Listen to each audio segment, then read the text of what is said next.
facing me in my other community is the funding. Full disclosure, we did our last one in Amherst in 17. We proposed it for 22. The town board has decided to hold off for 23 for the same issues because it was about 5 times the number you're seeing here, and it's a tough thing. So I totally understand the financial constraints that the council is under, because what this would require is some funding in 21, some funding in 22, and certainly I know 21 for everybody was a very tough budget. But why do you want to do a project? Well, obviously equity is important.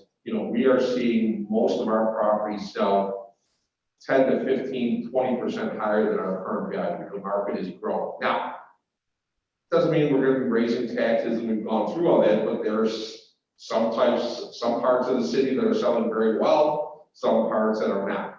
So when you do a project, you hopefully get everybody paying their fair share. Also, if you look on page 2,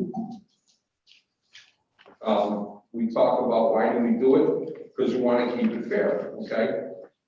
Page 3, the important reason for doing it besides equity is that exemptions, when you don't have 100%, exemptions do get reduced, which is the law, so you don't get the same percentage. The sad part is 10, 15 years ago, the state provided funding where we could do a project here, and probably over the 3-year period, the year we did it, and then maintenance aid for year 2 and 3, you could cover a big chunk of your costs. Now, the reality is, we'd be lucky to get 15 to 20% of our costs covered by the state. So, should we do one? We should. I mean, our equalization rate dropped to 91%. It's going to drop probably to the mid-80s next year with my initial numbers. Now, it's not necessarily a bad thing because it's showing that real estate values in the city are growing. That's a testament to the hard work of you guys and people who are employed by the city to provide services. People are moving here and they're willing to pay a good price for real estate. But we should do it. But the question is cost. So let's take a look at that page with cost. So we received 2 bids, and the numbers are detailed there. Both firms are excellent firms. I've worked with both of them. ENPM did the project here back in 18. GAR has never done work here. They have done work for me in Amherst. I will tell you that they're both excellent firms. Now, Dave, question. Yes. It's typical that we take the lowest bidder, correct? Yeah. Okay. Yeah, I mean, quite frankly, if we were to do this, I mean, the lowest bidder is indicated here, okay? And because this is being televised, I don't really want to get into that, but you all see it here. And it's a fairly significant difference. I think the question that I want to put forth to the council tonight is, should we do it? Yes. Can we do it? Yes. Do we have the financial resources to do it this year? Or should we also look at a 23 program that we could maybe put some money in the budget in 22 and then fund it in 23? That would be, if you ask me what I'd like to do, I'd like to do it in 22, but I respect the financial issues and the fact that you guys just went through a very tough budget. And obviously there's not money there to do this. And we would need to have some funding to do it in 21. So I'm not looking for an answer tonight. I wanted to just go over this, answer any questions that you may have. And then, I will, take my marching orders as directed. If it needs to be held off, I understand. Could we get these prices for 23? I don't see that we would see significant increases. It might be a little bit, but it's not like they're going to double the price, So that's all I really had. I guess what I want to ask, is there any questions from anyone on the council or Jenna or? I have questions. Go ahead. If this project were to start funding in 2021, how much would you ballpark figure we would need to add into the budget? You probably would need, you're looking at the lower contractor, probably about 45 to 50,000 is what you would need to add to 21 budget. Because they would start work, just to give you an idea on a timetable, and certainly answer any other questions, they would begin their work almost immediately. They do the first part of that work is a lot of what we call sales verification, where they look at sales, they go through MLS, they go through all the detail. That would probably take us until roughly about October. Then it would be working on modeling and those kind of things, and then we would start field work in the fall of 21. And basically get all the field work done by around January of 22. And then we would roll out the disclosure notices about February, late February, early March of 22. So I would say both vendors would be flexible, but you're probably looking at 40 to 50 at least in 21.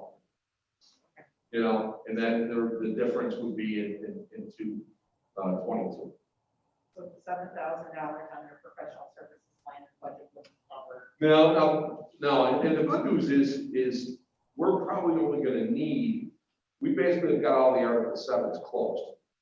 So unless something drastic happens next year with revale, you know, we'll have a little bit of that left, but 3-4 grand, you know. Now, we don't know what's gonna happen next year with Board of Assessment Review. That could lead to some new challenges in 21.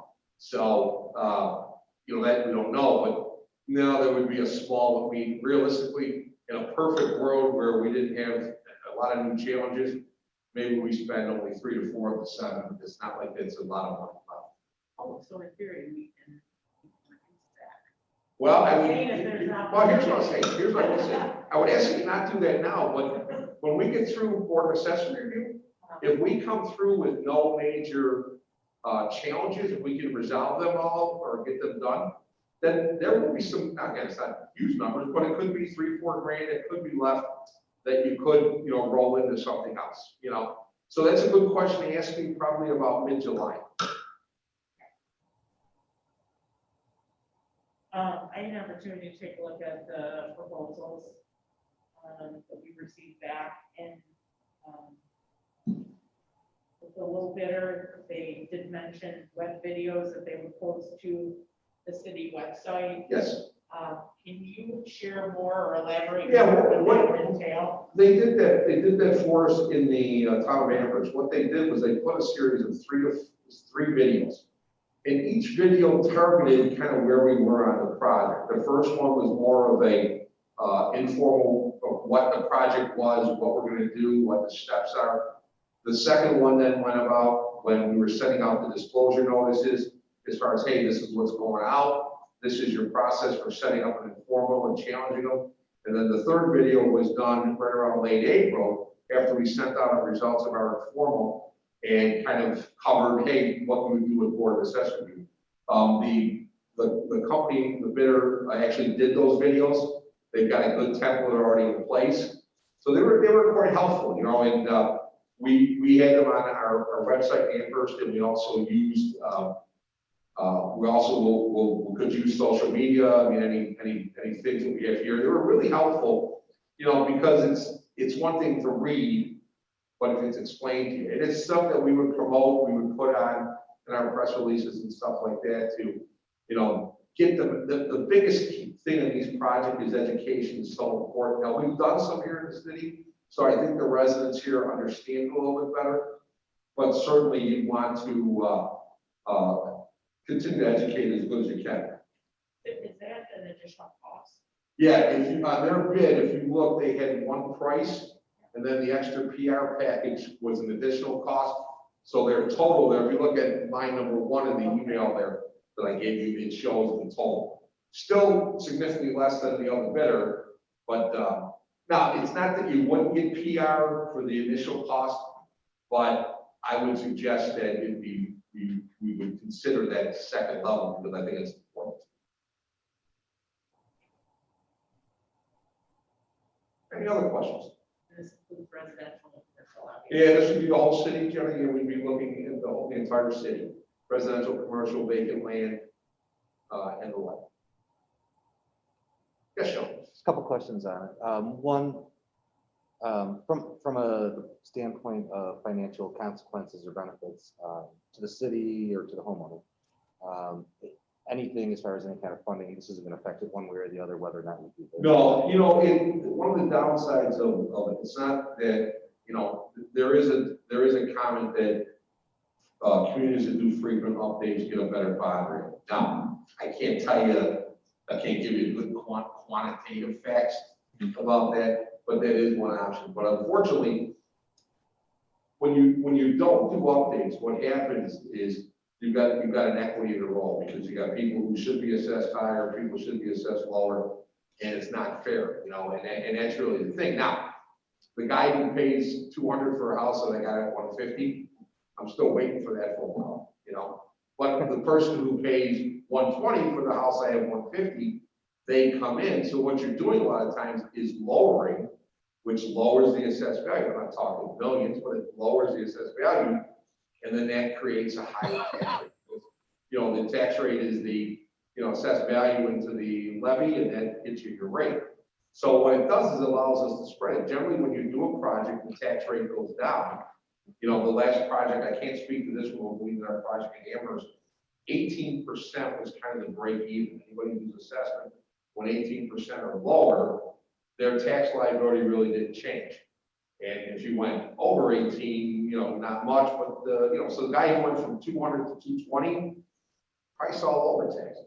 200 to 240, about flat, but 200 to 260, and those folks existed too. They saw an increase in taxes. And so we always tell people, the levy's the pie, this just gives you your slice. In that vein of the equity, if just with current trends as they were, the last time we did this, we saw kind of a reduction in businesses and commercial properties, yes, as opposed to residential properties. Do you see any kind of trend towards a shift of more of that? I mean, is that an advantage where we could take some of this off of the backs of the homeowners and some of the shift to the commercial ownership? Yeah, Sean, I certainly think, and we've had this discussion, the commercial value for properties were under that. Now, why was that done? I don't know. Certainly it would move. Now, commercial, we got to be careful. What are there sections of commercial where we're seeing growth? Yes, things like apartments, particularly, real strong growth. Now, retail and those kind of things, we're lucky here. We're not looking at a lot of big vacancies. Even at Coleman Young's, we're not outside of Gander. That's the problem. We don't have a lot of vacancy issues here. We don't have a real big office component. Those are the two parts of the commercial section that we're seeing the bigger declines. Most of what we have around Fillmore in the commerce industry is, warehousing and stuff like that. And warehousing is actually showing some growth. So it would create equity for those folks too, because in some cases, like in Amherst, I have retail people who are definitely over that. And just back to the benefits, where it could affect the STAR and the benefits. Do you have a ballpark? Can you quantify that a bit? Well, for example, basic STAR is 30,000 right now. Okay, if our equalization rate drops to 85%, you're only going to get 85% of that number. So it's about 25, 50, right? So you lose some. Same thing with veterans exemptions. They all get taken down by the equalization. Gotcha. And so that's unfortunately what's one of the benefits of doing it is by maintaining it. But I'm a big, I believe that you should do periodic updates, but the financial constraints that we're all under make it harder until the state, the state wants everybody to be 100%, but A, they don't mandate it by law, and B, they don't provide any funding of any consequence to assist us. So the issues that you guys are faced here, you're seeing in other communities, including the one that I work with. And then in the sense of the county taxation, that's tax based on the equalization rate times whatever they think should be 100%, and then they. So it could have some impact on that. Right. Yeah. We're lucky here. Another big problem we have, because it's only one school district in the city. If you're in a community where, let's use Amherst, for example, Sweet Home borders both the town of Amherst and this town of Tonawanda. Because the town of Tonawana's E rate is so much lower, they get a portion, a little larger percentage of the tax levy in Sweet Home.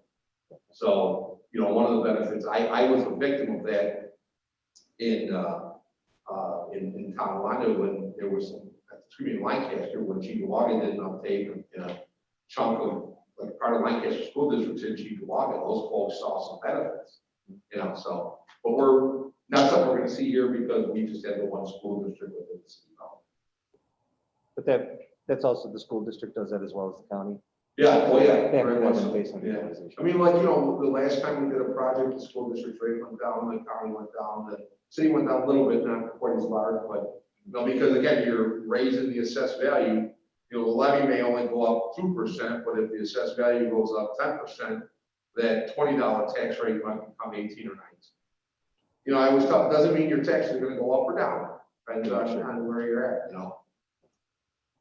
Bill, are you on mute? So, Yeah, yes, President. Look, so if the council opts to start the reveal process in 2021, we would need to add about $50,000 to, the operating budget in 2021. We're already looking at a 6.36% tax rate increase. What would that $50,000 add to the tax rate? okay, I just did a quick number. I was going off the levy increase of the 649 would be 685. So it's about 3.5% on the levy, probably a little bit less than 3.5% if we put the 50 in this year. If we chose to wait a year, it's just that much more next year. So I mean, it would go in at some point, and it's a little over, I'd say right around 3.5% on the rate. So 0.35% on the rate. It would jump it to 6.8 in that range. I'm sorry, I apologize. The 0.35% increase, which would take it to that 6 point, I was using it off the levy, so I'm going to say it's be somewhere in the 6.7 range, 6.6. I can put it back in and give it to you a good number. Sorry. thank you. We go to 672 on the tax, 685 on the levy, 672 on the tax. Okay. Certainly, Jennifer and council members, we had to wait till 23. That's not a problem because, they recommend every 4 to 6 years. 22 would be 4, 23 would be 5. So, that is not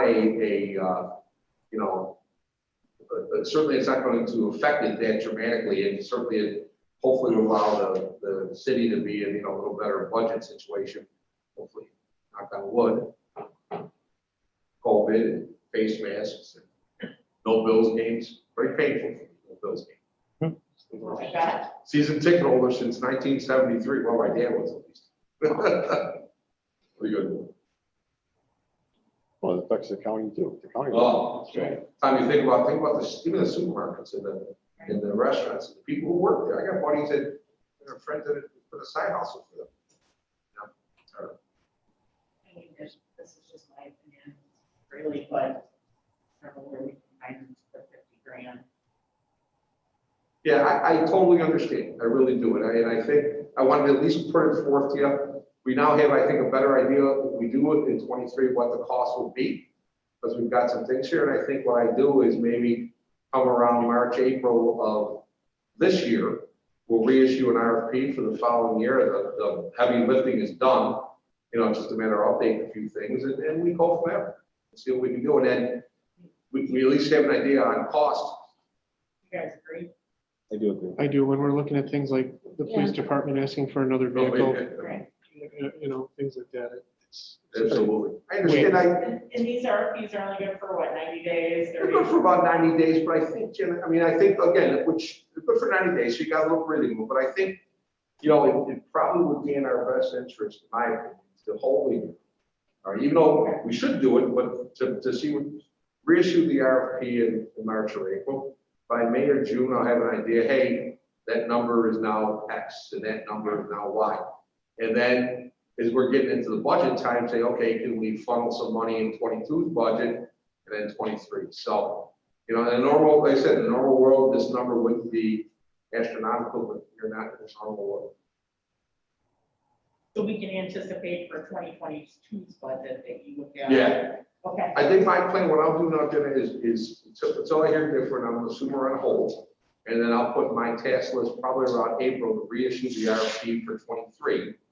And at least then by June, but when you guys are just starting to think about next year's budget, you can, we'll have an idea, go from there. And then let's, regroup in March, come back again before the council, That sounds good. just have another discussion about it.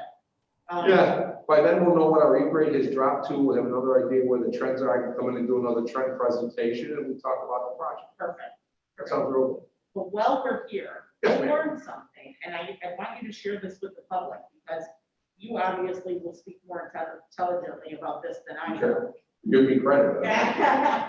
But the rebate check that Yes. all of our residents receive, can you kind of just brief the community Yeah. on that? So what happened was in 2015, they started what's called the property tax relief check. And when it first came out, it was based on all of the, first couple years it came out, it was based on all the municipalities within, or the units within the municipality staying within the tax cap. The city, the county, the school district. And as a result, if you had STAR, and the only reason you had to have STAR to get this check, you would get a check amount based on everybody staying under the cap. The last 2 years, that has gone strictly to the school district. So in 17 and 18, it was based purely on the school district staying within their tax cap. And there was certain levels based on your income, so they kind of tweaked it. If your income was $75,000 or less, you got a percentage of your STAR savings. If it was between 75 and another number, you got that. But the last year that was done was in 2018. So in the 19 state budget, that wasn't there, and neither was it in the 20 budget. So unfortunately, that's gone away. I think they like to hand out checks around election time, and they've taken it out. So whatever the city, even if that rebate was still in place, what the city does with their tax levy cap has no impact on it, but it's not there anymore. So it's gone away. Will it come back? Hard to say. But it was based on, you had to, the only reason the STAR was a part of it, you had to have STAR to get it. So if you were renting, you wouldn't get it. But if you had STAR, you would get it. But then your portion was based on your income. So it was all administered by New York State Department of Taxation and Finance, who is where we fall under now. There used to be a separate dedicated division called Officer of Public Tax Services, but that got swallowed up in the DTF about 2 years ago. I learned something new when you brought that up. No, it's not a problem. Listen, it was very confusing for people because, you wouldn't get a check from New York State, and some people still wonder, is this legit, So, exactly. Yes, sure. Off the top of your head, do you recall what the cap was on the income? Do you recall what the cap I was? think, I don't have it with me, Sean. I want to think it was about 250,000. Per family? Give or take, because there was different, like 75 or less, you got this percentage. Right. This to that, you got this percentage. The folks with enhanced STAR, regardless of their income, got a fixed amount. Gotcha. Which was very similar to what those who were 75,000 and up. But the state administered it because they had your income information, so, but once you hit a certain level, you did not qualify for it. In the school district, when it was available, it did stay within their cap, which allowed, most of the school districts did, but there were a few who did not. So those folks, even when it was available, didn't get it. Thank you so much for coming in. No problem. And congratulations on a tough budget. You guys did a good job. Not the easiest year. For I'll sure. give the moment back to Mr. Milton. Thanks for coming in. My pleasure, guys. Thank you. I'll be Super Mario on Friday. Oh, that's a good No costume. mask. That's a good costume. Well, when you're my size, Spirit doesn't cater to the big and tall. One size For fits sure. all, doesn't necessarily fit me, See you later. Take care. Thank you so much. Also. Right, Mr. Worthling, come on up.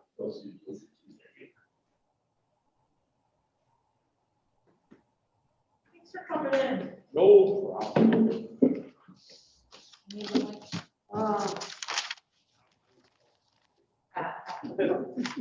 Jim, can you hear Joe? Can you hear me, Jim? I can hear you, Joe. All right.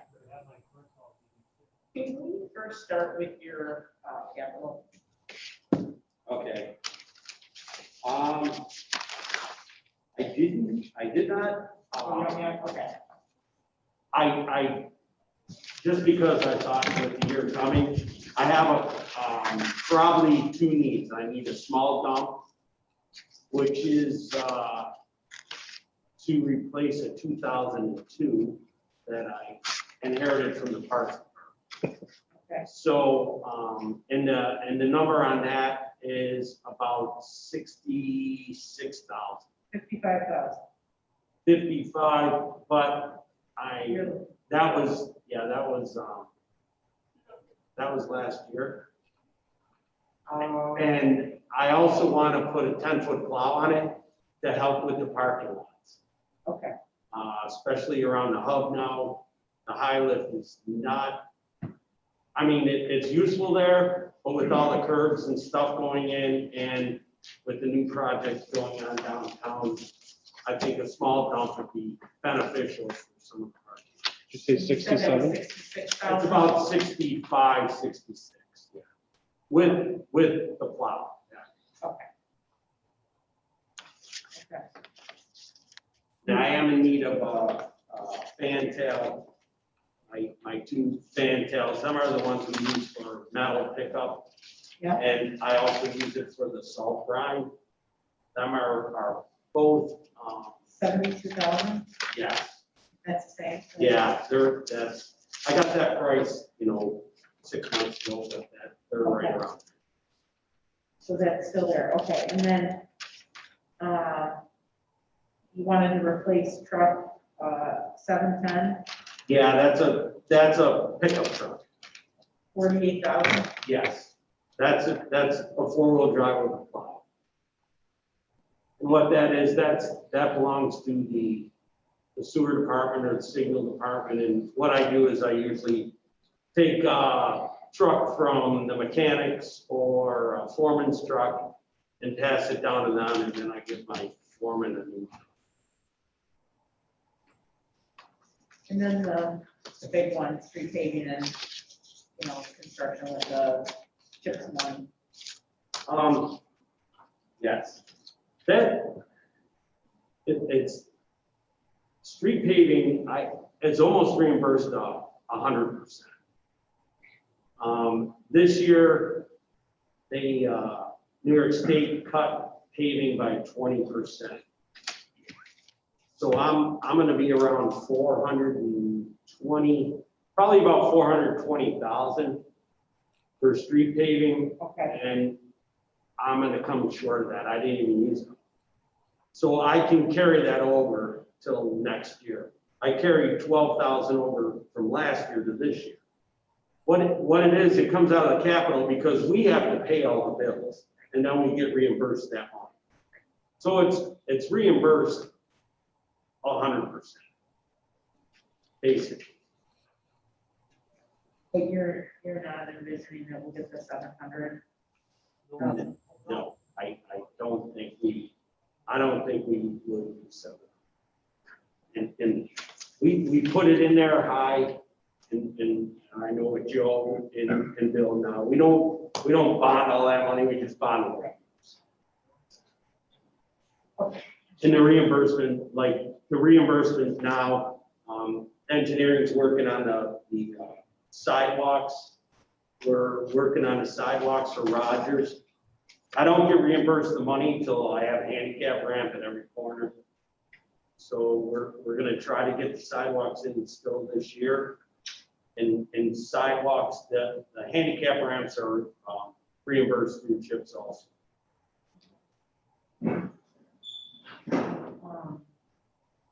Is everybody okay with it? So you met with the mayor and issued your proposals for the 2021 budget. Right. Was what you requested given to you, were there any reductions? No. There were 3 items that I went up on, and the only reason I did is because right now I'm switching money around in my budget lines to get the money for. I am way under in lube oil. I've been scalping from other lines for that for probably 2 months now. And I am still $2,600 in the hole. The problem is, I haven't raised the lube oil and grease in as long as I've been. And when I started in 13, we probably had 5 or 6 drums in the mechanic shop. Now we have over 10. I have 3 different transmission fluids. Every truck, every car takes something. And of course, with the depth for the diesel, I have to add that in. I go through probably 2 drums of that every couple months, probably a 55-gallon drum a month. It's not expensive, but it costs money. All the emissions, all the oil's been increased. So I did bump that line $5,000 from 11 to 16. And I mean, that is 16 is realistic. I think I'm well over 16 already this year.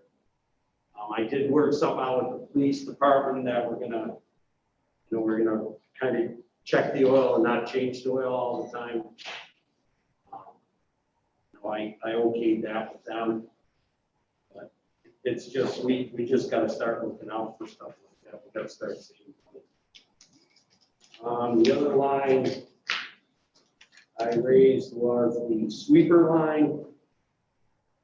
The sweeper is definitely not new. And it's out for probably 9 months of the year. And it's every part on it moves, unfortunately. So that one I raised $3,000. I'm already $2,000 over right now, and I just had to do a major repair on the computer in it that cost $2,000. So I'm basically $5,000 in the hole for the sweeper line right now. What year is that vehicle? You know what, Tom? I'd have to get back. I want to guess it's probably over 10 years old. How much longer do you think you got out of it? I'm hoping to get a year or 2 out of it. I mean, all I look at is when you start putting more into it than you're getting out of it, then it's done. Yeah, because we're looking at almost, it's probably been 7,000 or 8,000 this year alone in that Yeah. vehicle. But I mean, a new machine is almost 200, a little over 200,000. Like 220,000. They're not cheap. So, we did replace a lot of parts last winter. You never know. You never know. You just, like I said, every week. And probably last year, 9 months, we had it out. Because the winter was so mild, we had it out in January. Is there enough parts in that thing to consider a refurb when it's down like January to March maybe, or like just To refurbish the machine. Yeah. We basically did that last year. okay? We basically tore it right down and put a new, they adjusted the main roller, we put new belts on it, new pulleys, they welded parts on it. We really tore it right down to nothing last week. It was in the shop for almost 2 months. The guys didn't work on it straight for 2 months, obviously, but yeah. So we're just, hopefully, you never know it. That equipment. Yeah.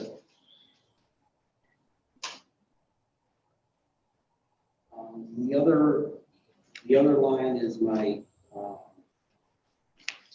my maintenance of equipment and my trash line. Garbage trucks. Probably almost $6,000 in the hole right now on them. They're same way. I mean, they're out every day. They got moving parts on them.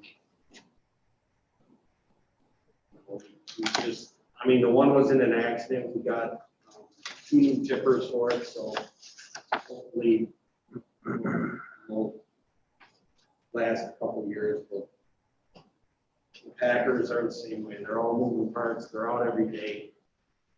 They drive back and forth to the falls. Now the recycling truck used to go to the town of Tonawanda. The recycling truck now has to go Lackawanna. So that, you know, that beats on the trucks when you drive over the road, the weight on them. Actually, the weight on them isn't as bad as the weight off. It bounces all over. Especially Buffalo roads. Yeah. But them are the only 3 budget lines that I had to go up on. I know The contractual.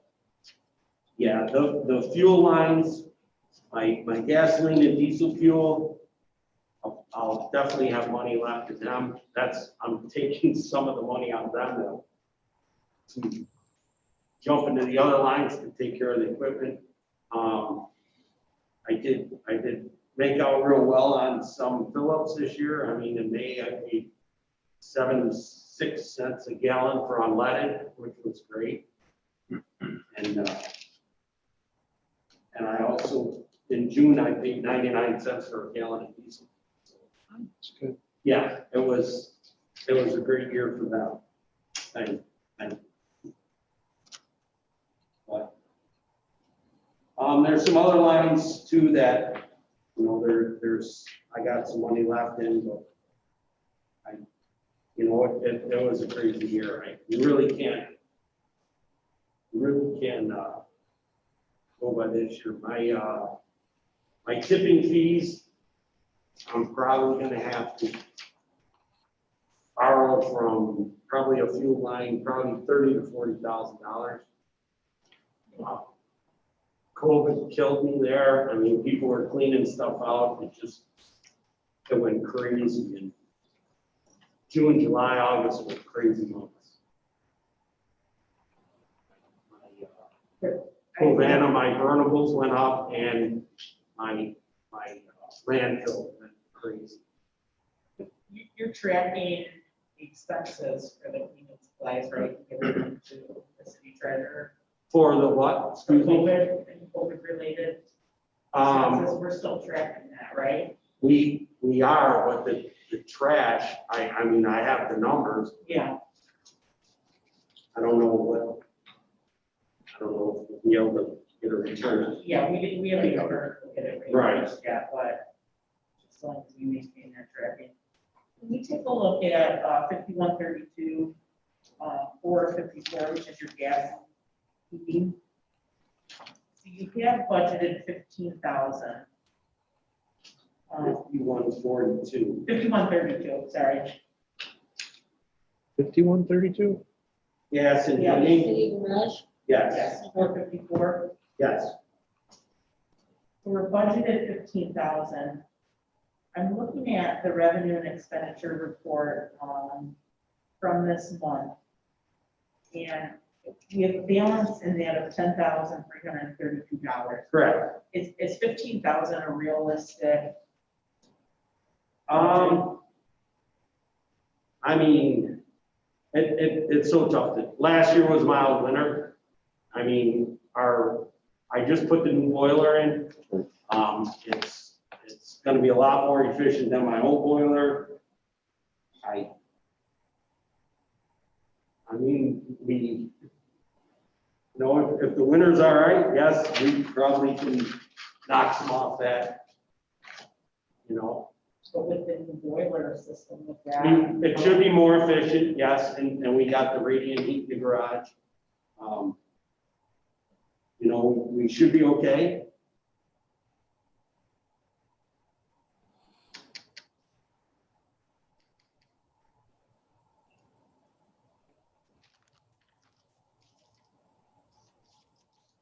Potential there.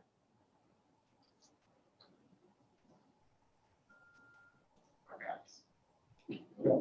When did we put that boiler Last year, right? in? Well, it was last year, but when? Last year. Excuse me, When did we put the boiler in? When the was new it? Yeah, boiler, when was they it just completed? finished it today. Did they really? Yeah, So, you know, the boiler I had in the Capitol and then we pulled it out. But Chuck was able to secure some money in a grant. And they just finished it today. so realistically, we have nothing compared to as far as efficiency. Right. I assume it's gonna be more efficient than the That's up here. 20-year-old boiler, 30-year-old boiler. That's here. It's Oh, less that than wouldn't be, a quarter of the size. simple repairs on the truck. Super. It just depends on the. Mhm. We'll make no mistake, 2020 is gonna go out like a lion, so probably even a dinosaur. And not hold my breath on anything. And you were over on the vehicle maintenance line this year, you said? Yes. The sanitation. The sanitation. I was looking at 5110, 5110. 442. Highway maintenance, Yes. and that's where,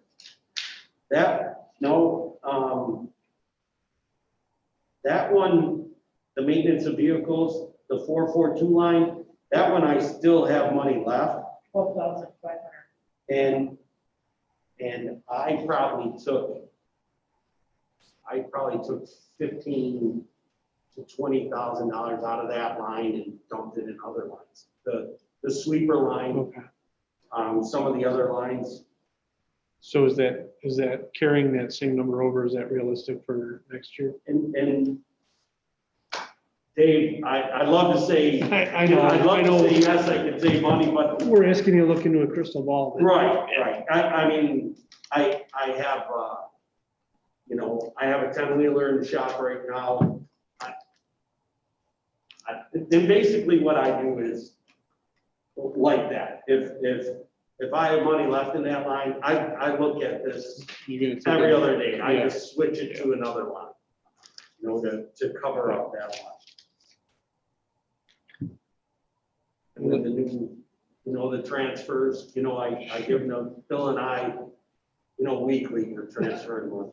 Well, like you said too, I mean, I mean, you in the never know perfect what's gonna world- come up. you know? Right, in the perfect world, I'd love to go in the shop every day and have my mechanic sit there like the Maytag, man, it would be great. But So something like that, if we get a bad winter and you need more salt, it could come from something there, if you had to shovel. it around. right, exactly. Or anything could go wrong. I mean, that maintenance and vehicle includes all of them. Everything, Right. yeah. Well, yeah. The sanitation has, I have the separate maintenance of them vehicles and I have the plow trucks have their own line. But the plow trucks are not my big issue, the salters. Right. I'm always dumping money but them are my oldest vehicles. I mean, they take the biggest beating out of it. They don't get repurposed in the summertime for hauling stuff, No. and they're just, I actually, in the money Chuck got, I was able to purchase a new salt box for Oh, an that's right. old plow truck. But I'm not gonna get that. I just signed the contract last week, so that truck I'm not even gonna be able to use that truck this year. By the time we get the plow body torn off that dump truck and get it out the manufacturer and get the salt Sure. box on it, we're hoping to get through this year with what we got, and then I'll have a newer 1996 Ultra. It's a good year, 96. I'm not gonna be saying that about 2020 ever. Well, it beats my 86.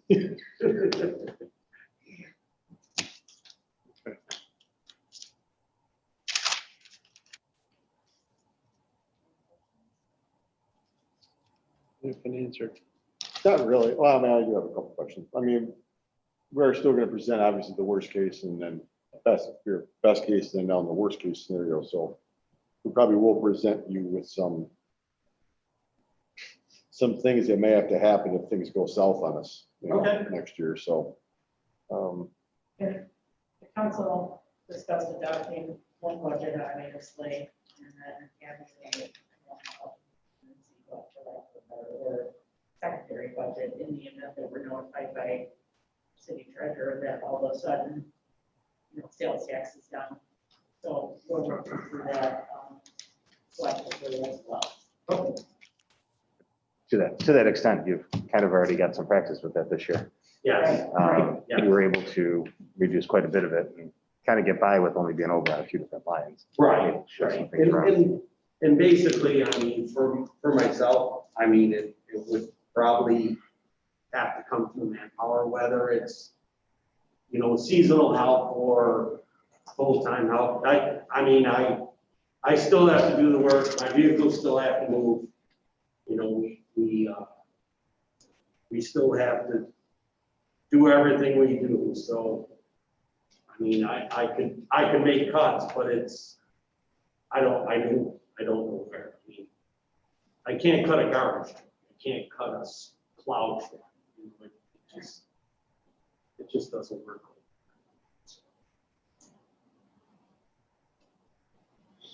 I mean, obviously, through last year, we got through with less summer. I only had probably one and a half. One guy was only there for a couple of months, so. I mean, that to me is the way out, but then you just, you take the phone calls. My chipping's been out for 2 weeks. Well, that's the way it is. Right. It's good.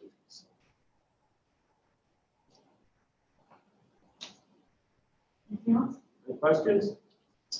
No, right now, we'll wait for you to walk out and then we'll start. Yeah. That's how it always goes. It comes That's up after fine. you leave. I had a quick, I'm just curious on the oil you use for at least the police cars. Are they all full synthetic? Do they run full synthetic? Yes.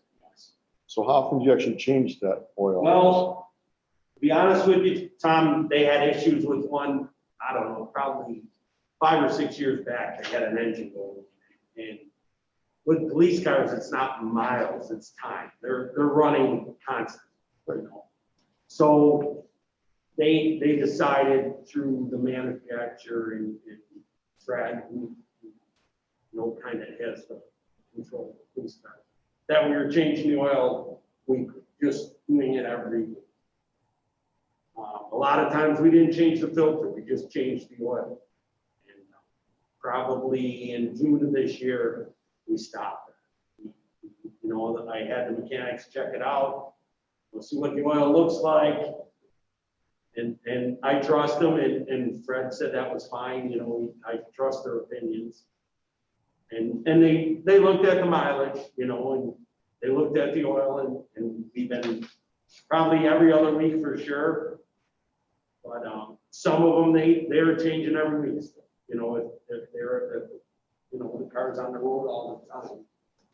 They thought, hey, this one we're gonna change. And then, but a lot of them we've been putting off. We do maintenance on them every Friday. Every cop car comes in our building. And they go through the whole car. So if they felt that they could get away another week without changing oil, that's what they did. And we've been doing that ever since.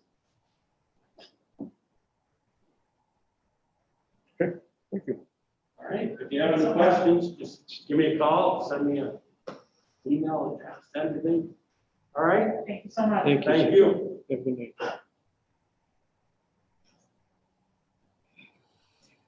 Okay, so I think Jason was the winner that had some tails, right? Yeah. Was it best out of three? What's that? Was it best out of three? Pretty much. All right, thanks for coming in. So, I'll let you kick it off. This is actually the first time I've done this with council, believe it or not, but it's my budget. It's pretty simple. My budget is 195,000, and it's really on the bottom of the salary line.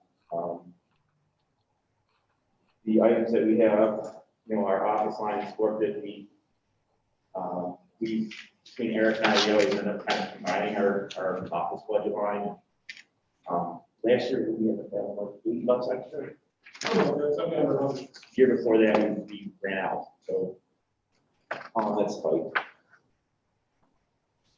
Hand tools, 500, that's for, when we go out and do our sampling, we have 5 balers and rope and all that kind of stuff. Maintenance equipment, maintenance vehicles, that line went way over this year. We had a transmission issue that's taken care of. Professional services, membership, and clothing allowance, that's my entire budget. What do you use 461 for professional services? That all depends on what comes up during the year, really. There's no earmark for that. So that goes back in the pot, if something gets spent, or if there's something that comes up during the course of the year, that we need something surveyed or something like that, it's not professional services.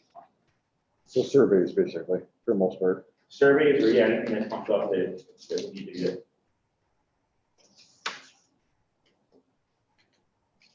Has that been pretty steady, or have you seen any increase with the property sales and anything this year? It honestly depends. I mean, we could have a year if nothing comes up, with no surprises, it just goes, back into the general fund pot. It's something that gets transferred to something else in engineering. I don't know if you guys remember, you probably still do with Bill, but Joe always used to do those kind of like a balance at the end of the year. You take money and then put different departments in different lines. That's one that doesn't get used. It's taken out of my budget and somebody else's budget. And so you actually have $7,907 remaining for this year. So you do anticipate that will go back into the general fund?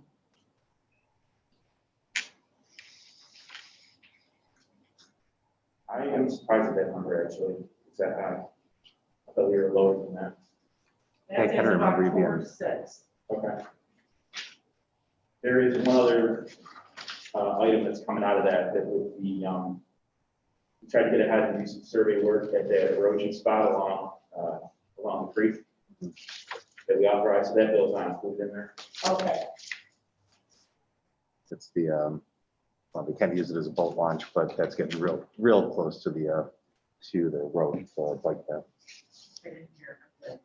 That's, that one area by the swing bridge, Yeah. where they put it in there, but that's eroded back to almost within a couple of feet of the bike path. Just so you guys are aware,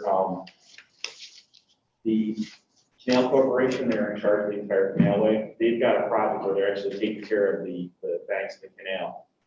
They're kind of like in the secret process of it right now. We did run up their flagpole and said, hey, can you guys elevate this?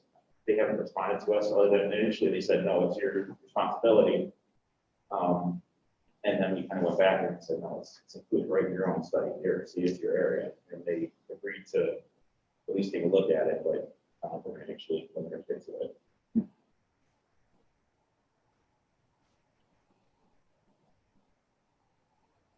And what did you say is in your professional services?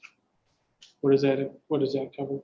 It's anything that comes up throughout the course of the year. So like that's an example. We came to you guys, I don't know, when was that, Sean, about 3 months ago? Yeah, that's when one of the neighbors were reaching out. Yeah, so that was something we didn't anticipate, we hadn't budgeted for, and we come out of that one. Okay.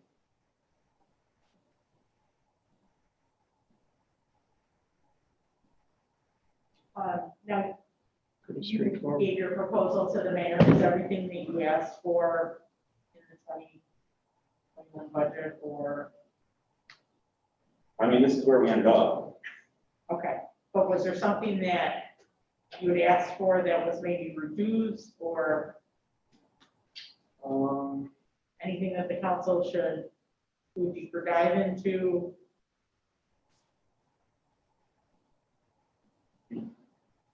Only thing that I'm not sure about, and it was, I just put in that isn't for me, so it's probably another department, but it's under an engineering improvements line, was a city cemetery capital project.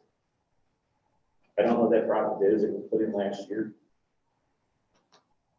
Well, I think that was working with the cemetery That committee. was The cemetery cleanup, yeah. Or Schneider. What the details were, I don't know, but what the details of that, we don't know, but I'll keep them. you might get that under control. Is City cemetery was a mess. It may, some of the funds maybe to improve headstones. To refurbish them, yeah. So some general maintenance, like. stuff. Yeah. Right. But while you're on 50/20, 206, the maintenance contract, Mhm. what is that for?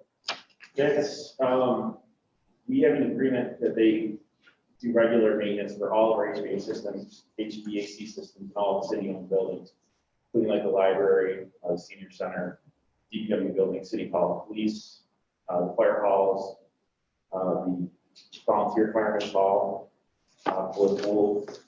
I forget one, but that's pavilion.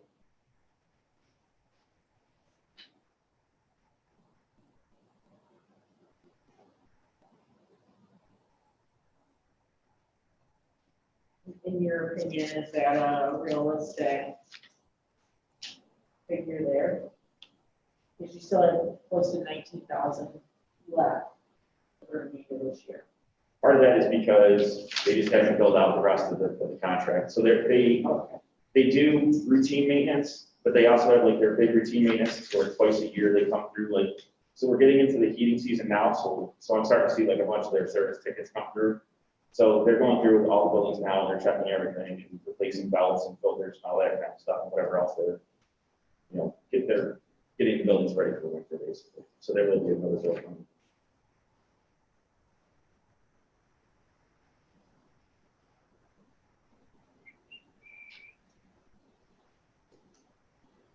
Some of the other ones in there, like,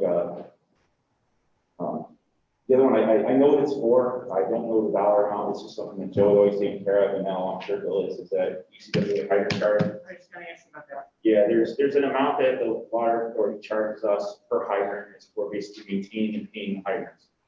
I haven't actually seen a painting crew in a while, but I thought we did that in-house. no. They freeze them, and basically they have to maintain all the hydrants. Fire department did them at one point, but I think that's when the city owned it, not necessarily do any kind of water. I believe there's a pink one in a couple of years.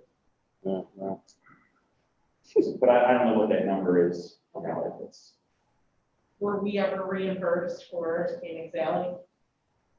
yes, We did get that check. yeah, that long drawn out argument, yes. Well, good work on that. I know It was a long it time was a coming. Team, process. but yeah, we got reimbursed for it. I guess the only other, it's not, I guess it's a question that I have, it's probably not even really a question for council, I know for the treasurer. But, I don't see our revenues that we generate.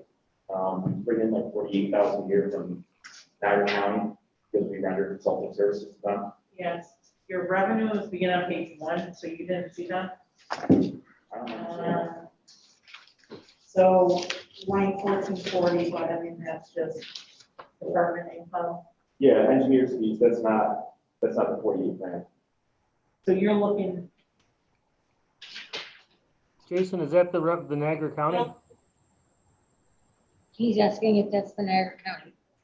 Yes. Yes, yeah. Yes, Is that the 45 that I have under charges, services, other governments, 223, 2022, 23? It's $42,000 in revenue. I thought that was for the Niagara County. Yes, yeah, that's gotta be it. what page is that on? That's on page 2, about halfway down. It's Charges, 2223. second section. 2222 is the line. It's the revenue from another government as opposed to a department income. If that makes sense. Oh, got it. okay. This is Yeah, it stormwater, makes sense to do that. 22, So shared 23. services, Niagara County phase two stormwater. 42,000, not 45. I think it's, Yeah, they got 42 in here. I'd have to check, we bumped it up a little bit, we bumped it up because our insurance carrier made us, carry some additional professional liability. We're providing the service to another municipality, so just doing the work in our community, which we're covered for. And we pass that cost along to them.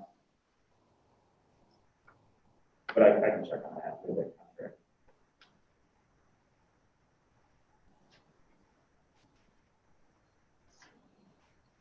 Any other questions?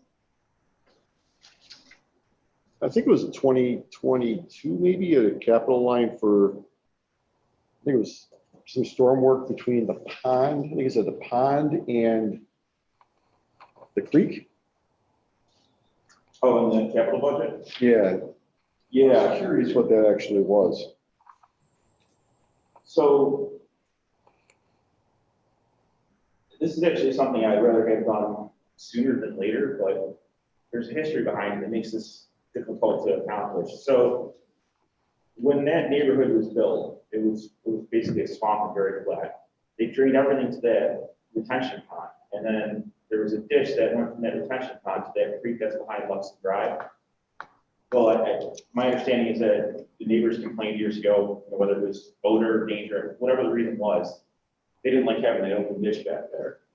So the city buried it. They basically put corrugated metal pipe in and they buried it over the top. Problem was, when we did that, we never took ownership of the land where that ditch was. So the ditch originally belonged to the residents. They had to mow it and maintain it. We put the pipe in to bury it, but we didn't purchase the land. We didn't get an easement for the land. So technically, we have no right to go on there to fix what's broken. And that pipe is corrugated metal. It's 40 to 50 years old and it's failing. There's sinkholes and things like that all over. So we run the camera through that system then? We haven't TV'd it, but we know from DPW mowing it that there are sinkholes and issues, and it's the age, but we've seen corrugated metal that's that old that the bottom's rotted out. Well, I grew up on Willow Bend, so that was right in my backyard, so I know all too well that whole scenario. But I remember the city maintaining that back when it was a creek. Yeah, no, they might have. They might have. You know, those weeds were 5 feet high at some point. It's definitely owned by the residents. So if you look on the assessor's maps, you look at the property boundaries, they're back and back. There's no easement or no. One person, I think, in the whole area has an easement. Nobody else does. And unfortunately, what's happened over the years, and I can't speak to whether or not they were fences that were installed legally or illegally way back when, or maybe because there's no easement, there was no way to stop doing it, quite frankly. But people have put like fences and sheds over that pipe. So now for us to fix it, we've got a bunch of legal issues. We've got to get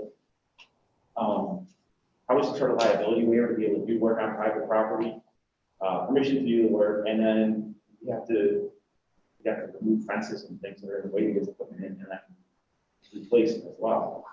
I remember when I was a kid, my father purchased the section between the power poles and the creek line. So that was always the second part of the land.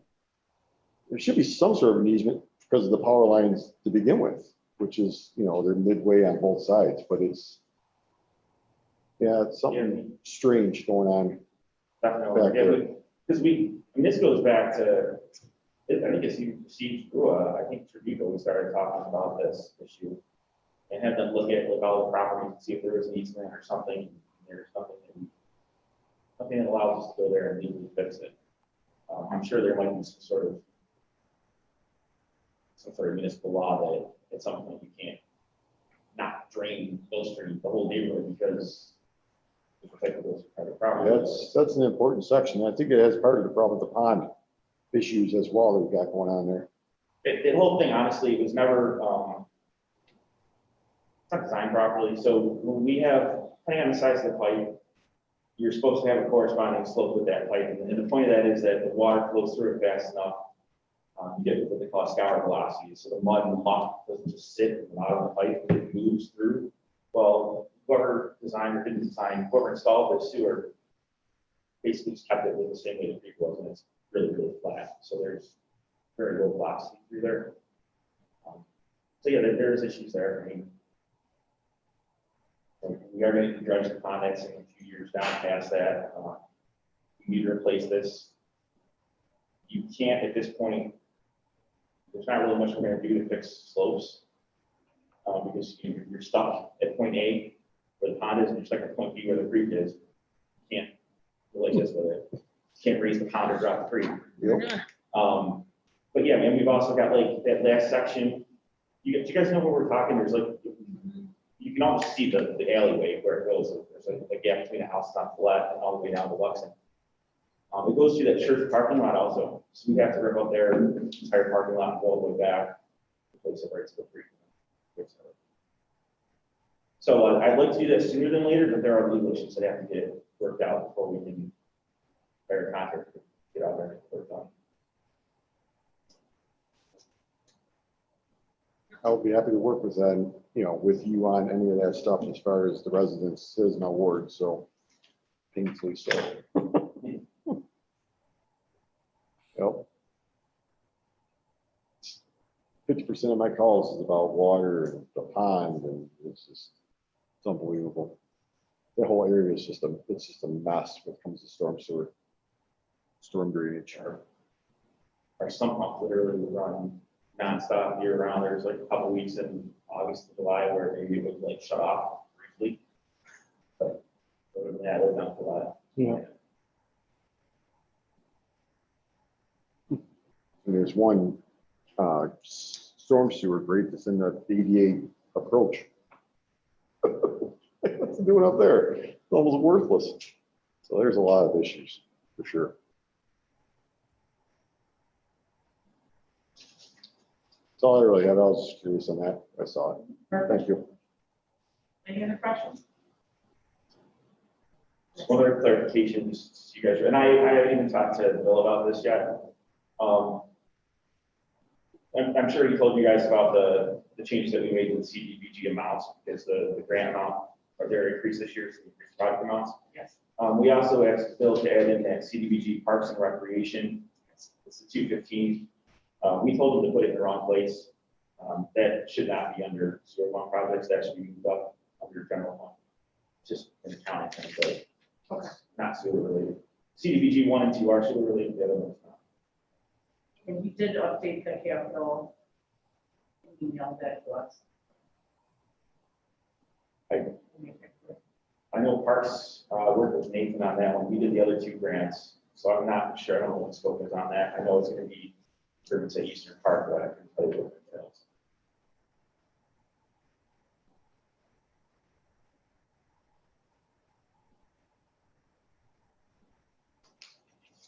And we are also looking to get a little bit more money on that historical society building improvements. I wouldn't adjust the capital budget yet because it's not final. I haven't seen anything final, so it sounds like we're gonna get it, but an email saying, yeah, it's got it, different than having a contract.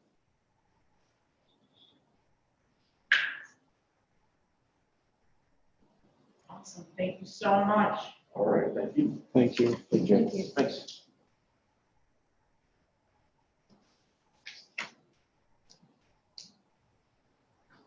I just, you guys want to take like a 5-minute break? Yes. We're gonna take like a 5-minute break, okay? You got the source for. Speak for yourself. Oh. Just mask break. Yeah, the eatery. Sanitizing stations. Yeah. Jim, we're just gonna take a 5-minute break. Okay, John, I'm gonna pause the recording. I'll put everyone in the waiting room. It's on the Zoom call. Thank you. Welcome, Eric. Okay, the members that were in the waiting room from the Zoom call have been added back to the call. Okay, thank you so much for See, that's nice. sticking around. All right. What is he? All right, thanks Eric for joining us. He's about. All right, I'll turn it over to you first. My budget is fairly standard as it's always been. 95% of my budget is salary. Living salary, I can't do anything about that, I think contracted.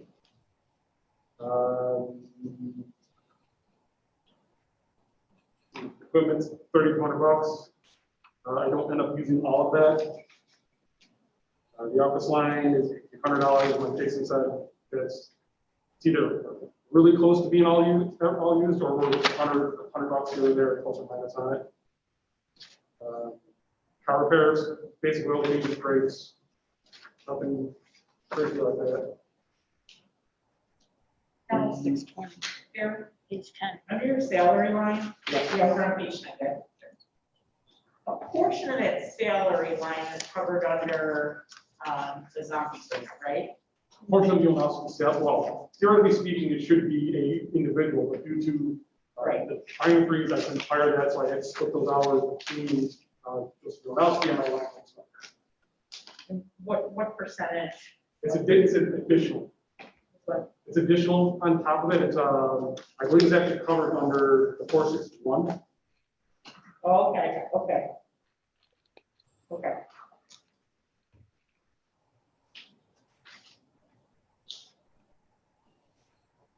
So none of that 170 is included in that grant? No, that's Ronowski's base salary, electrical inspector's base salary, Libby's, myself, plumbing inspector is a separate line item. Okay.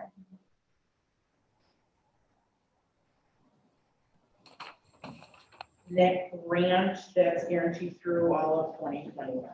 Yeah, it's a 2-year grant that we just signed.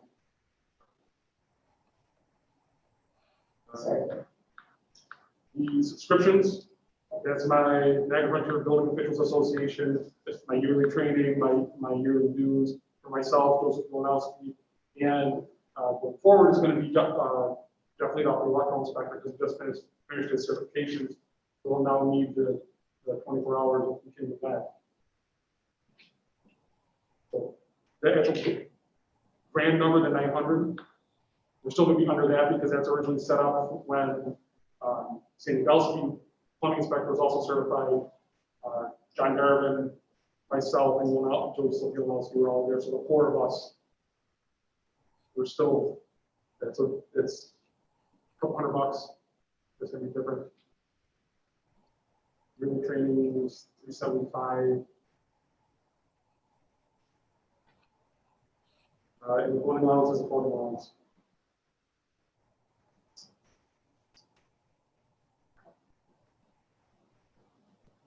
If it makes a difference, I added up what I actually brought in. And if you pull the plumbing inspector salary out of it, I covered everything except $484, or no, $484 positive. Wow, Nice. Work. Thanks. that's great. Yeah. Was that with the increased rates and everything did we increase a We bunch? actually haven't increased any rates. Like game plan going forward for 21 is to, I've got the electrical inspector working on some tweaks there. We're working on a new permit application. We're going to break out commercial from residential, give it an easier way for people to actually do the permit. I got some real simple tweaks I want to make to the plumbing end of things. Like real simple, just make sure that the filing fee applies to everything as opposed to just new construction. That should get us additional $3,000 to $4,000 roughly if everything holds suit. Just that end of things. There was some recommendations by the plumbing board for increases in some of the plumbing permit stuff, right? Did that ever go through? Did we ever push that through? I don't remember. When they met with you, they went through a lot of that, but it is a lot of this stuff with their fees is not, at least in my opinion, and I haven't vetted it yet, does not follow suit with what needs to happen in the city of Mount. A lot of the stuff they want to do for fee-wise, it'd be better in a place like Amherst where the mean capital income is above the $50,000. I'm all for increasing fees, but it just has to be right for the city of Pembroke. You can't just follow suit and just go all willy-nilly with it. It's going to actually work in the opposite. Also, less people actually getting permits Right. to do it. Agreed. Well, it just has to be right. Like some of the stuff I'm fine with, but some of the other stuff was just didn't make sense. Like one of the recommendations is that they want us to forcibly inspect zombie homes. How do you do that? Yeah, we do. You're not gonna, hey, I'm sorry, you got a notice foreclosure, I'm gonna come in your house and inspect it. Yeah, I think it's because I think they're feeling a lot of people are doing their own plumbing work and blah, blah, blah, and they have no way to inspect it. And No, I don't disagree, but I have to follow the same rules and regulations as the police department does. Right. You know, I can suspect they're doing things all they want, but unless I can prove it in the court of law, Sure. it becomes a matter of piece hearsay and it gets thrown out. If you make it a friendlier environment, you'll get more people to actually do it. I want to address with plumbing board an updated master plumber license. Because the one that we have is ridiculously ancient. And it just, the forms itself need to be updated. I want to be able to put it online so that anyone can just go grab it and apply for it.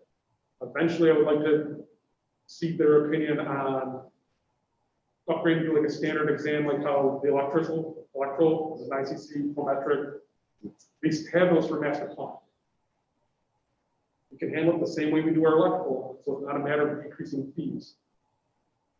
We'll still get a competency, we'll still get the fees, but it takes basically them out of having to make an exam, them having to grade an exam. Because if you go and take your master plumber exam, all of a sudden it turns into a 3 months process to find out if you've gotten your license. You have to have your license in the month before. So the next month, take the exam. And the next month, they grade the exam. Then the following month, they send the letters.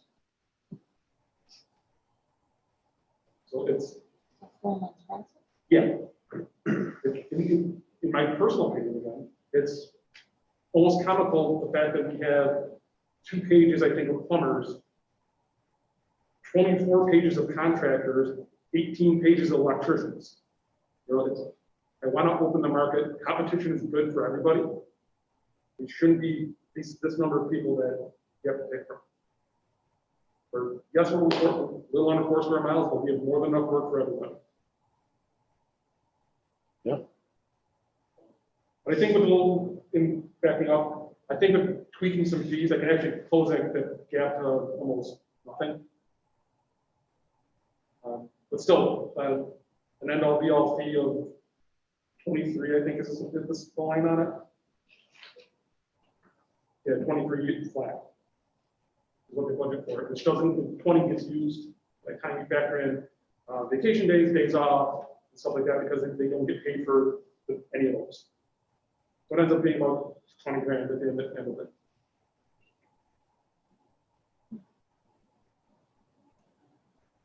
The revenue that you talked about this year, did you guys suffer any kind of losses because of COVID or anything else, or does that remain pretty constant as of last year?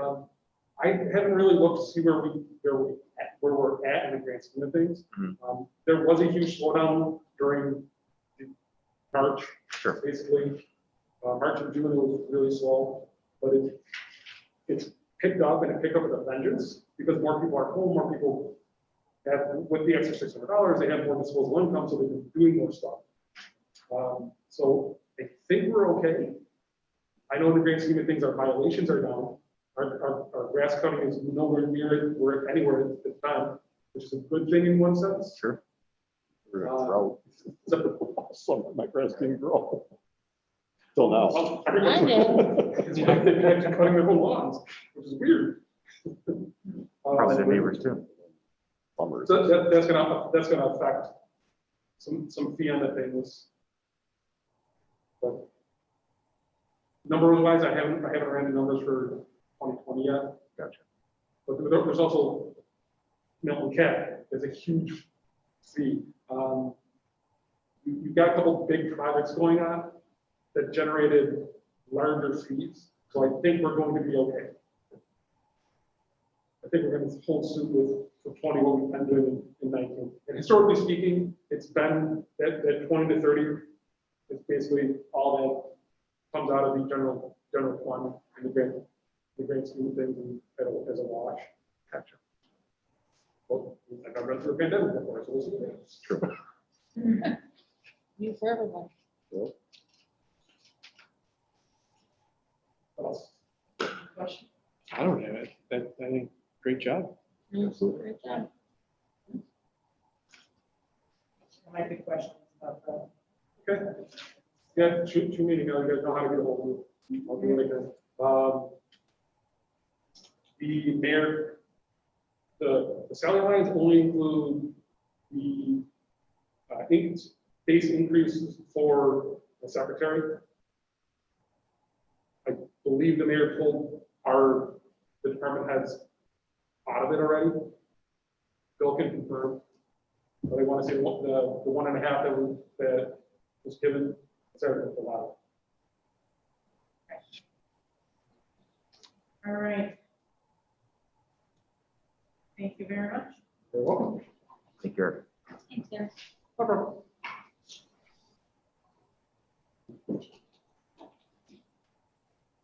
right. Anything else you want to discuss?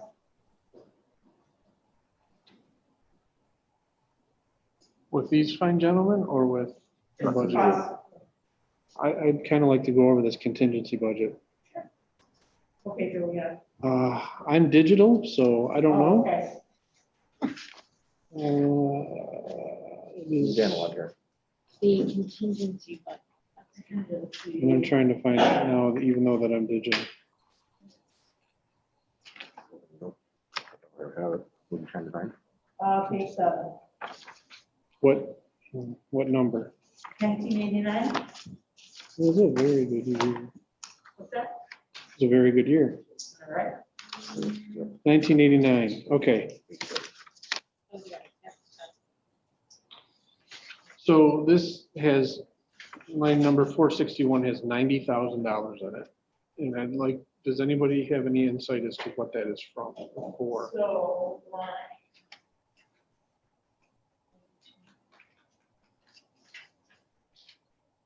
Nine, 461. As of October 6th, the balance in that line is $73,200. So, but what is it used for? So Phil, Yes, we're looking at 1989, 461 professional services.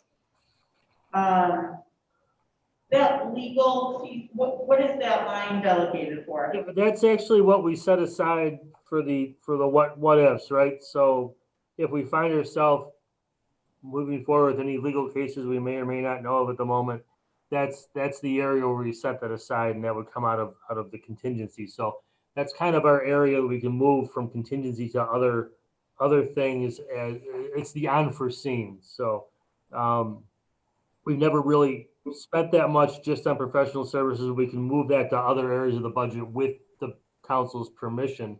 But that's kind of that little stash we set aside to cover the unforeseen things. If something happens in fire and there's an additional dollar amount, or if we're talking about retirements, that's kind of where we have that little bit of a pot of money set aside to cover those contingencies. And then we keep it in professional services just to isolate it, because the Main Street project's its own thing. Travel obviously is travel, and the economic community development is our grant writer. So that's why we break that out into professional services, but it's not really there. Although a lot of the bills, you're going to see in our latest thing, we just got the new legal bill. That's kind of where that's going to be going to. So that was a decent amount. So you're going to see that chip away over the next couple of months, probably just for those contingencies. So if you take a look at the 5-year history. Yeah. And I again, have to- we bill it where it ends up. So we've always budgeted a decent amount in contingency, but we might have moved it to a different department where we actually used it. So what actually stayed in the professional services, back in 2015, we probably had a very large legal bill. And that stayed there on that line, as opposed to moving it to a different area where we needed that little bit of extra contingency money. So Just because we didn't spend it on that line doesn't mean we didn't use it somewhere in the budget. What did you say the amount is left? 73,000 in there? 73,200. So Yeah, there- that's what our balance Is is. remaining. That's for October 6th. Okay, and Bill, what did you say the economic community development, 20,000? That's the grant writer? grant writer. That's what we pay for the grant writer monthly. So, Are we under contract for that? I think it's an annual contract. I know it's something that the council asked me to give information on this year, so. Have it's we, Something we do annually. have we signed that contract for the coming year? That would be a question for the mayor, right? Okay, because my question on that is if we're paying $20,000, what's the return we've got from a grant writer on that? Have we received $20,000 worth of grants? But the 2.5 million we got should cover, I mean, I don't know. You'd have to, I guess it's a general ongoing question, so. Okay, Bill, do you get the monthly update? You mean where we're at right now? Or, I did reach out to the grant writer back in July, August, and I did forward. right, and I thought I sent that along as that's what the monthly amounts were, so we caught all that up. There was a question what actually happened when we switched accounting programs is we couldn't enter it for a couple months because it was I had 1989 control. I gave that for that line back to the person that enters it. So, but we're, I think it was, I think it works out to be about the same amount every year. So We pay the grant writer $1,500 a month. Plus percentage of the grant Yeah. that he receives up to a certain. I don't have the contract in front. I thought it was, actually, Jim, can you send the council the resolution that we could pass for the grant writer? sure. And as a side note, they not only help us achieve grants, but they also do a lot of the back end paperwork to get us paid on the grants we receive. So Rotella does work on the sewer grants, helping us with our minority. We have to spend so much with the minority firms and such. So they help us get all that qualified. So it's not just them looking for new grants, it's actually them helping us facilitate and maintain our current grants. So they do some work in that respect too. It was the line 461, budget 90,000. So we have an opportunity to take that down to 75. Every well, can we wait a couple more days till we talk to the mayor about any pending legal activity that we may have? Yes. That we were apprised on in the executive session? I think that would be the best. Well, yeah, We'll just hold off on that. but there is, we have that opportunity there. I'd also like to talk about this Main Street project coordinator for $45,000, Because it's like 463. 463 in 1989. I don't know about the rest of the council, but over the past 2 years, we've given them $90,000. I don't know if we've ever seen a report as to what that was being spent on. To put another $45,000 in this year, when we have things like fire department asking for bulletproof vests, and we have police department asking for vehicles to have this in here. I think it's a potential to, kind of take that away for this year. I don't know. Don, do you know, I can reach out to them. I don't believe that they have to provide a financial report to you or to us, because they are their own entity essentially. But I can definitely clarify that for you. As far as, doing away with the 45,000, the Main Street program, I think, is heading in the right direction as far as helping us with the rezoning of that particular area. If we take this money away, then it's going to essentially cease that operation. And I think that they're a big asset for us because they're gonna go out, they're going to canvas to see which businesses need to be rezoned. Moving forward with what everything is happening down there on the Young Street location as well, I think it would be a hindrance to us to get rid of that, because they are trying to move forward with it. I And our understand that. legislator, I think, also awarded the LDC with money that. They we did, used yes. towards that project. Correct. Yes. So in the interest of, let's just say, pick one, the bulletproof vest for the fire department or the police car, they're roughly $30,000. I think the fire department came in at 27, 26, and then the police car was roughly 30. 40 with all, with the Yeah, if add-ons. we could take this down to 15 to supplement that other line for 1 year, is that gonna be too much of a hindrance to them? I understand the value of the program, but something has to give here. We can't just keep funding all this stuff for everybody. Something has to give. And This 45, is this to pay the coordinator? Pay the? It is not. That was No. gonna be my question too. I don't know if that was a salary line No, or if it that is was not. just funding for the program itself. That is the funding that oversees any grants that they are going to be going over. right, and I understand they were gonna use that money to give to like new businesses as a grant to start your business or something Correct. They're else. still on the works for that. They're still trying to critique all of that. There has been a few changes within the last couple of months, which you guys are all aware. They had one resignation. So they're down a person, I mean, I think if we ask people, what would you rather have? I mean, this is the least interruption of service, or one of the places that we could look that is a lower interruption of day-to-day services. I don't want to get rid of the program. I don't want anybody to think I want to get rid of the program but this year, I mean, if we take it down, Dave, I don't want to see it go away. no, I don't either. Yeah, But okay. I think that they've been an asset with us, and moving forward, what they want to do too is kind of make it so that it's more friendly to new businesses or even homeowners coming into the area, to give them like a pamphlet or a direction to go and get information on, let's say the building department. This is who you need to see, this is what you need to do. So I mean, But I can support reducing that line, given the fact that there has been increased funding from our legislator, from other operational areas.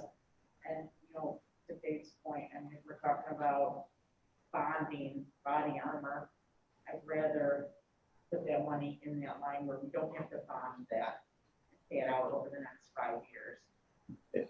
And you know what, maybe in 2021 for the 22 budget, this goes up to 50,000 to make up for that.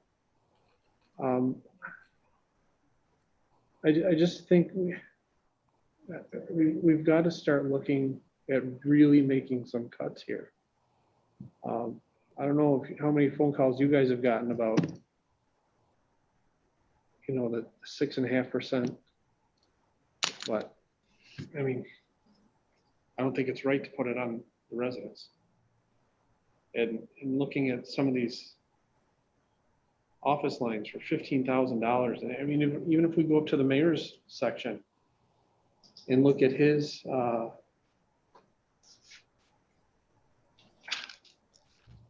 mean, $3,200 for office, is that office supplies, pens, pencils, paper, or is that soda and water? No, it's copier first, so you're $160 a month. I'm sorry. Things like that, but there is some paper in there. We cut it this year. It didn't, we're not over yet. So that's an area that you can look at, but it's not the water and lines and stuff that I think May took care of that. So, but we do have the copier bills. We do have the paper that goes with it. They do have a lot of things and some postage and such, but. So just to close out 1989. Yeah, sorry. No, you're good. So a proposal to amend that line to 15,000. That's what I'm hearing, right? I'd like to hear more from the LDC, Yeah. from the I coordinator to just, find I out. just, yeah, and I want I the understand LDC to there's know an what our opportunity. proposal is. But I'd like to hear more from them, is where this goes, what it's used Right. for. Like you said, we haven't had any reports from this.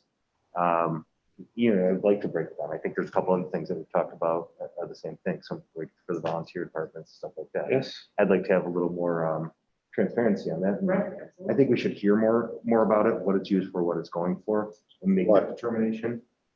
What's up? For what? For the Main Street program. But I think, as Don said, it is part of my ward. I think we are moving in the right direction with this. Absolutely. We've seen the investment in it. We've seen funding come in to develop our Main Street. Yeah, and it's something tangible that our people can see.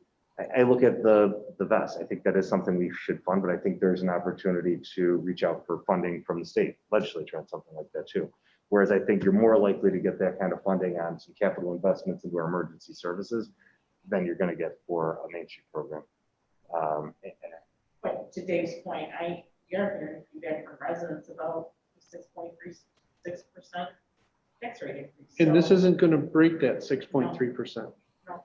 But if we do nothing and say, 6.3%, I mean, so we have to do something. We have to start cutting somewhere. And if it doesn't go down to 15, maybe it goes down to 25. Sure.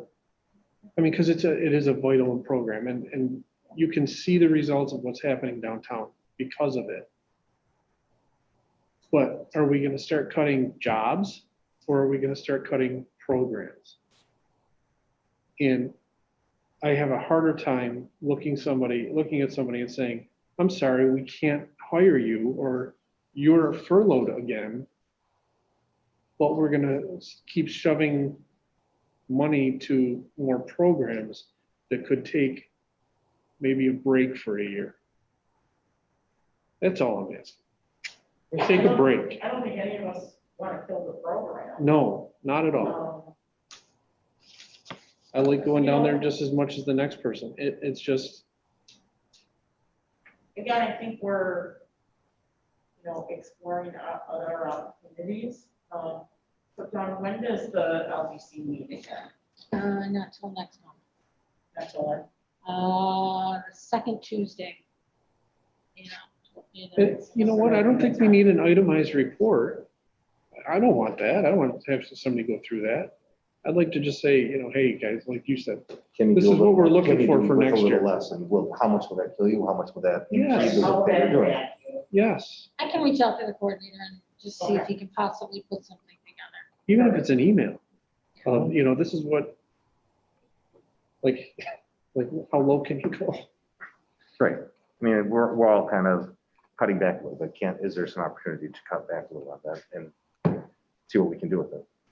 And we just asked Mr. Worthling, what can you cut? And he said his next thing to cut is people. And then what? Your Right, taxes are gonna go up 6.5%, but you're gonna get less service? right. I agree.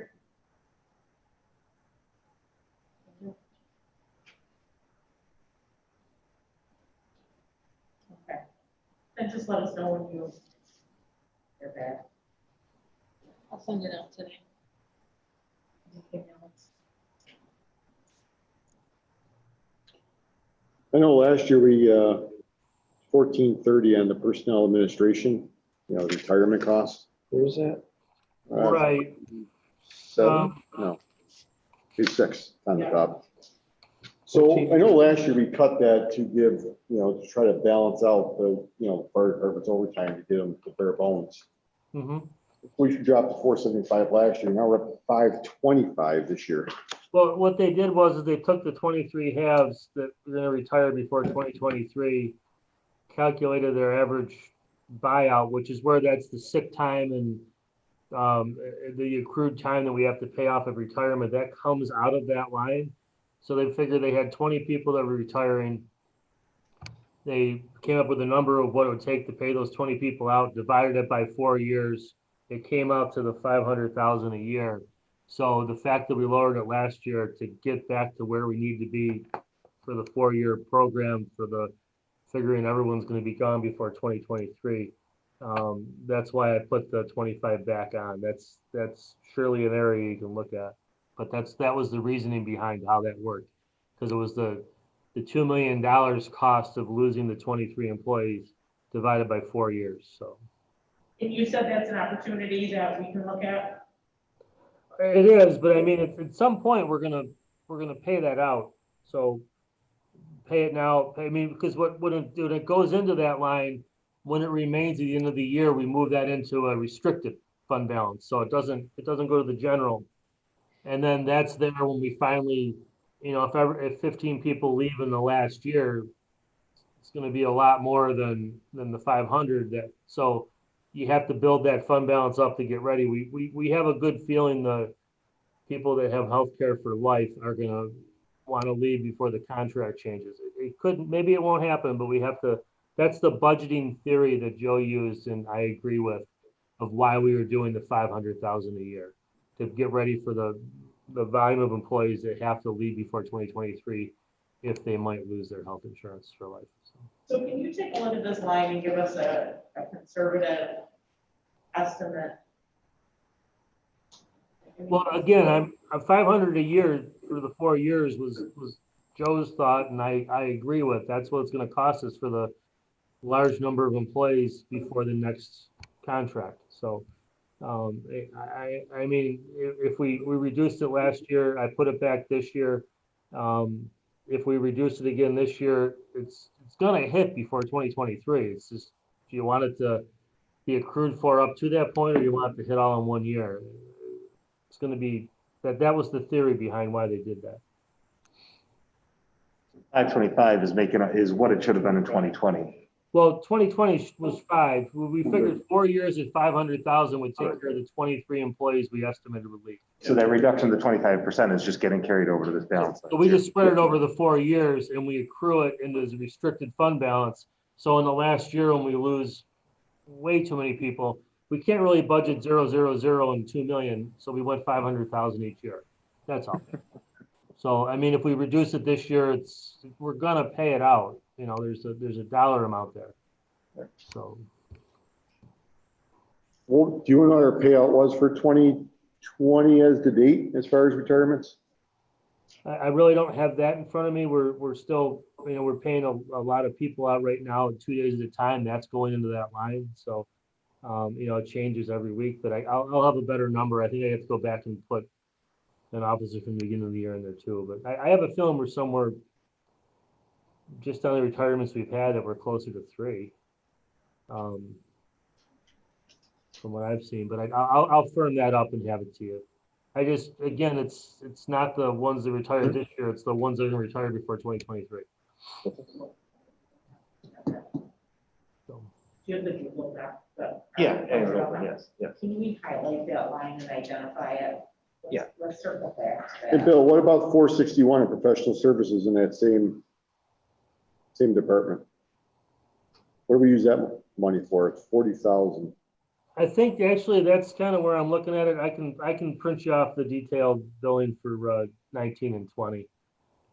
That probably is some of what we're going through now in the legal services. That's the first line it hits. If it goes over, it comes out of contingency. And you can kind of look back and see that it's been really high in some of those years.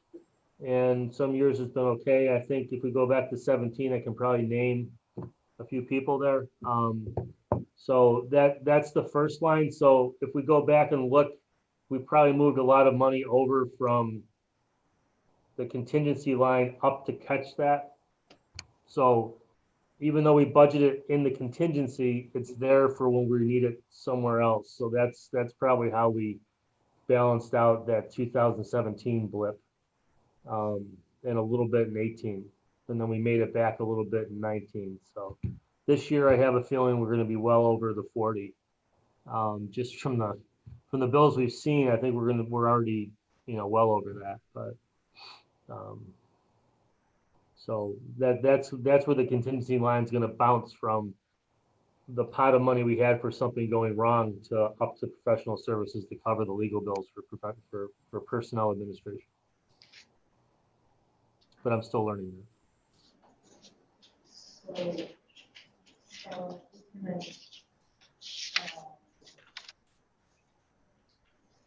highlight on our master, 1989, 461, 63, 1430, 100, and 461. And then, Way too fast for this. You want to start with 1989. okay. Well, I'm actually at 1430, so they're going. 461, and then 463. Gotcha. I did not catch those. Which What's ones which ones are you talking about, please? Oh, I'm just telling Sean to highlight this on our master, Oh, okay, so we can circle back at okay. All right, it. so I've got 1430. 1430, 100. And then 1430, 461. And then can you scroll up to 1210? Yep. 1430.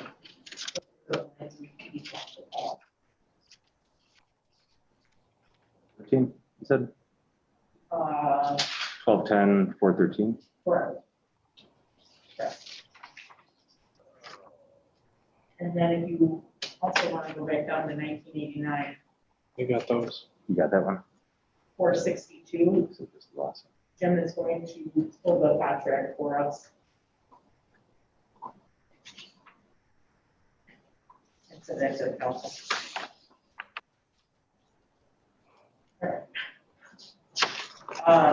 Line 4, 1989, 476.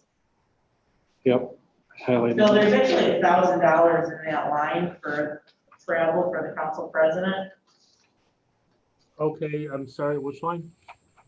476. 1989. Are we back into the common council, you said? 1989. Okay, oh. Yeah, I mean, that's, Where we going? that is what it is. I mean, you can, you made that pretty much zero last year, I thought, or this year. So that's what we originally budgeted for. We had some training scheduled that got canceled with COVID, and I think we zeroed that out, but. So we know we can at least cut 1,000 from that, because 1,000 of that is designated for travel for the council president. Let me see where we're at. You're not going anywhere. Right. So, I think is everybody good with that? Sure. Not going anywhere. Well, you know, along that lines, while we were looking at these, I mean, there's a travel line in most of the budgets. Is that a realistic thing to look at, or is that an opportunity to? No, I think there's an opportunity there. Yeah, absolutely. I agree. I mean, on line 476, that's for the council president, and what else is that line designated for? Well, I mean, that's so this year in 2020, we did lifeguard certifications, we did, and a little bit of mileage. So that's kind of what was in there to start. I thought we had travel for you up in the common council. But, No, No, it's not in there. no, it's always been in that line as far as I know. all right, but that's, I'm trying to think whether there's travel elsewhere in the budget. Is it,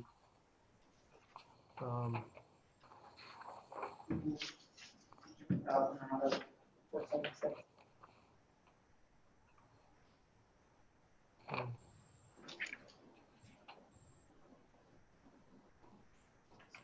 What other travel?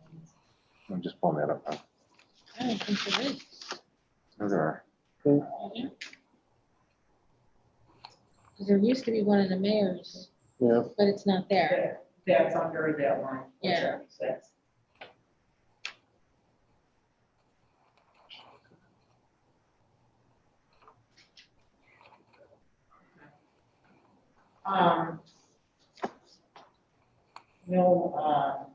Our engineer mentioned line 5020, 217. which is 50/20. the city cemetery capital project. Yep. John, do you want to reach out to the chairperson I can. and talk to her about that opportunity then? Before we actually put that through budget. Come next year, you know, you're gonna still have to get in there and clean it up and maintain it.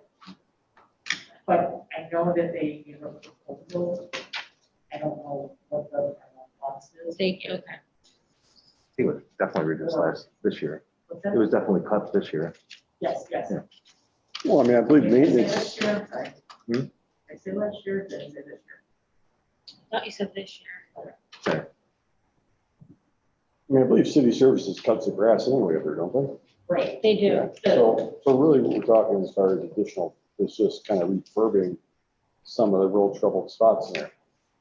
Right. So it's not gonna go unmaintained, it's just some of the real eyesore parts that need some love. And I believe it is to restore Some of the stones that had sunken down in, Okay, I believe it. yeah. I mean, our guys go in there, Tom, and they just basically cut the grass Right, and weed yeah. whack, that's it. You know, there were Which I some know got spots in behind at there some that point. had trees that needed to be removed. Yep. And cleaned. And the other line I wanted to talk about tonight was 5182, page 12, Street lighting. street lighting.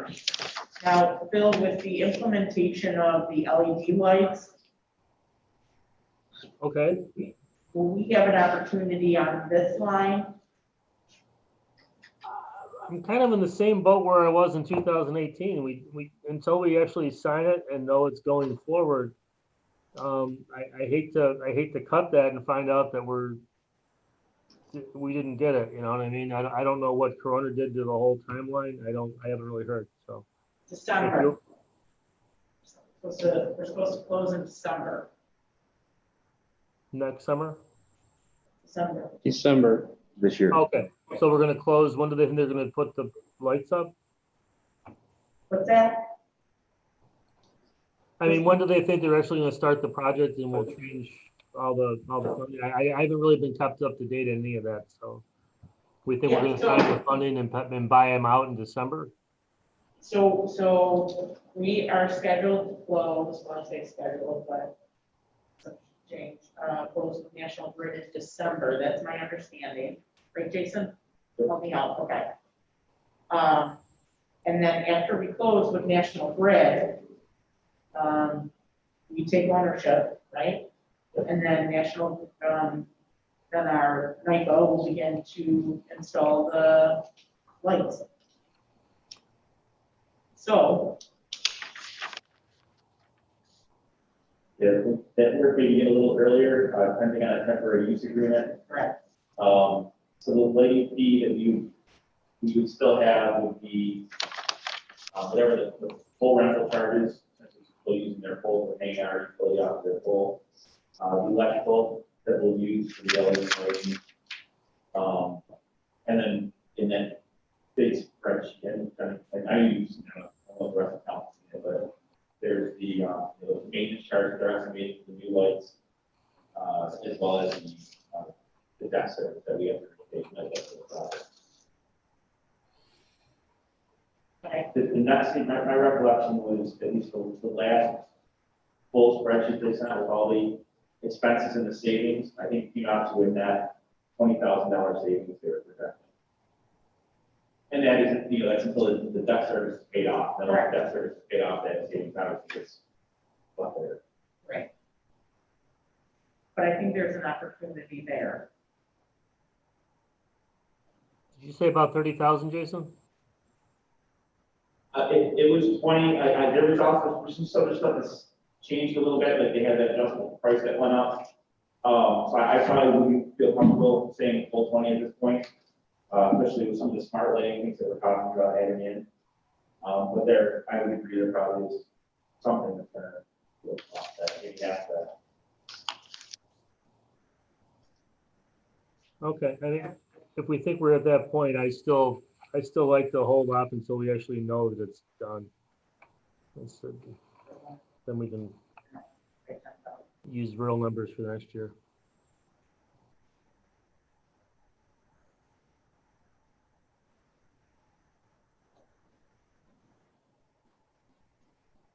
Okay, so let's highlight that line as another opportunity as well.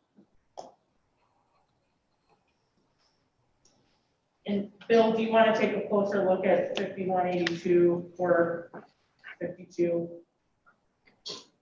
Well, I'm a closer look in what way? Well, Okay. go ahead.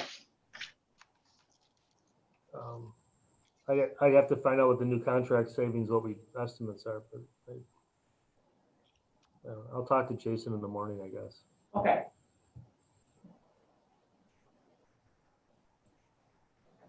I mean, you know, we can look at, you know, trimming that 15,000. I think that's a comfortable.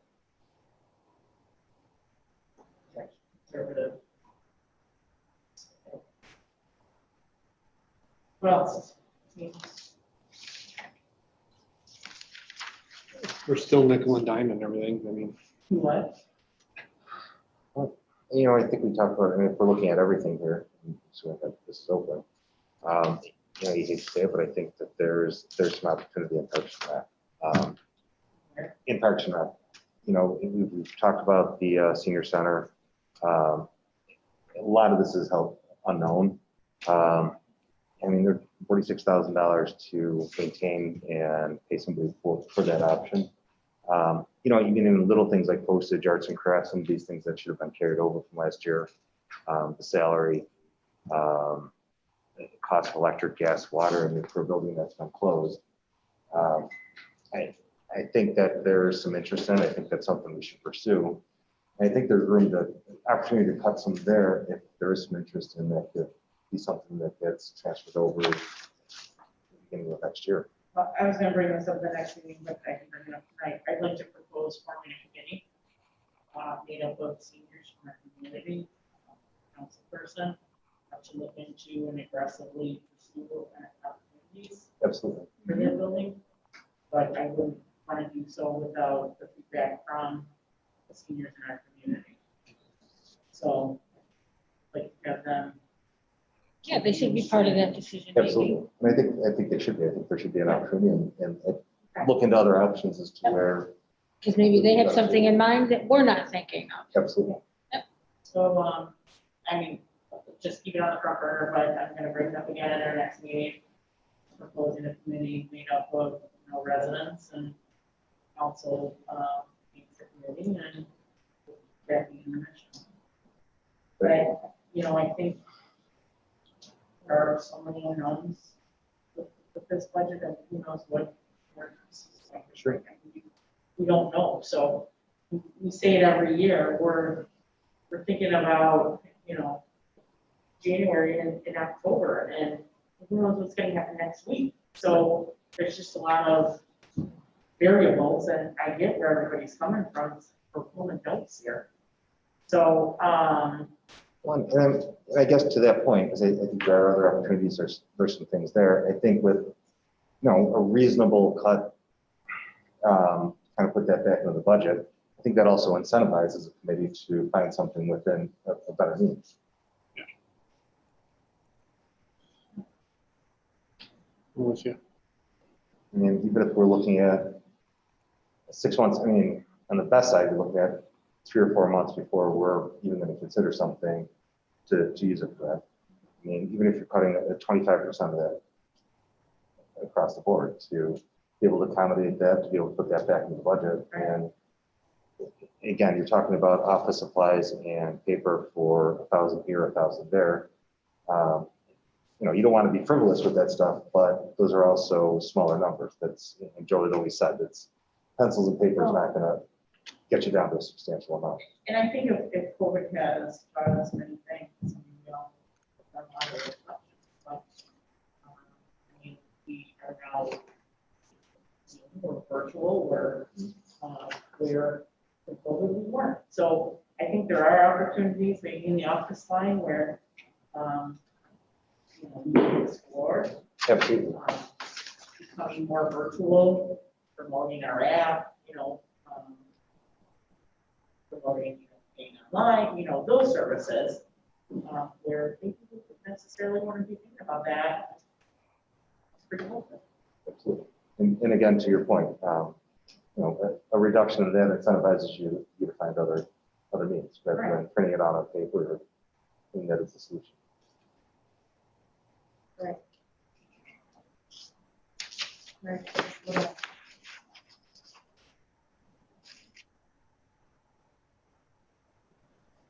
Anything else we want to cover tonight? I know a lot of you wanted to meet with each of the department heads and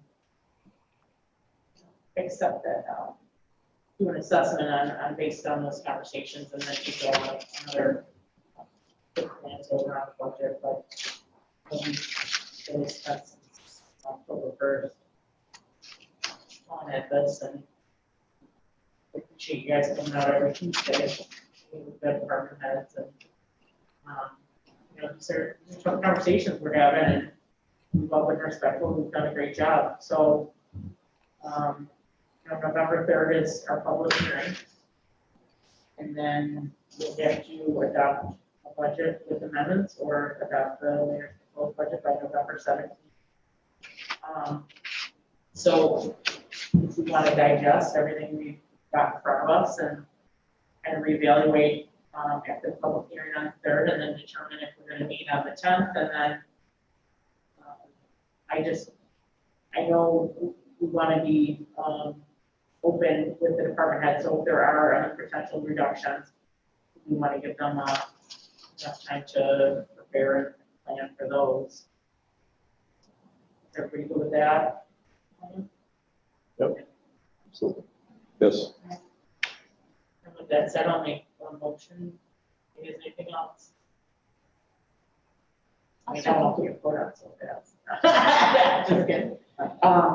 No one has anything else, then I'll make a motion to adjourn. I have one more. Yeah. I'm just kidding. Do we have a second? Second. Second by Mr. Mylan, all those in favor? Aye. Aye. Thank you, everybody, for joining us tonight. Have a good night. Thanks for coming in. Bye. And good Okay, night. thank you.